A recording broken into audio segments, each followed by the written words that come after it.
તેમનો મારો આભાર. સુભાષચંદ્ર મારું નામ આયશા રોશનભાઈ મંસૂરી છે. હું ધોરણ 7માં અભ્યાસ કરું છું. મારો આજનો વિષય છે સુભાષચંદ્ર બોઝ. હું તમને જે કંઈ પણ કહું તે બધા ધ્યાનથી સાંભળજો.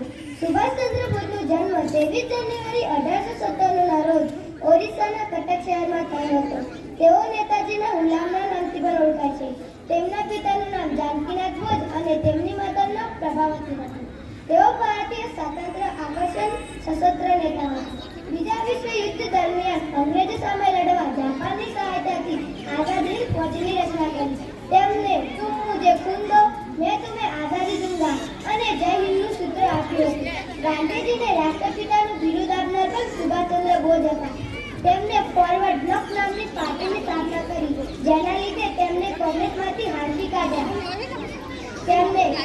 તેમને બીજા વિશ્વ યુદ્ધ દરમિયાન જાપાનની હાર પછી તેઓ વિમાન મારફતે મંચુરિયા જવા નીકળ્યા. ત્યારબાદ તે લાપતા થઈ ગયા. 1945માં દુબઈ ખબર સંસ્થાએ જાણ કરી કે 18 ઓગસ્ટ 1945ના રોજ નેતાજીનું તાઇવાનની ભૂમિ પર વિમાન દુર્ઘટનામાં મૃત્યુ થયું. 1999માં કુમાર મુખર્જીના નેતૃત્વમાં આ ઘટનાની તપાસ થઈ, જેના અહેવાલ પ્રમાણે તાઇવાનની ભૂમિ પર કોઈ વિમાન દુર્ઘટના બની ન હતી. આજે પણ નેતાજીનું મૃત્યુ એક રહસ્ય છે. હું આટલું જ કહીને મારી વાણીને વિરામ આપું છું. અસ્તુર, જય હિન્દ.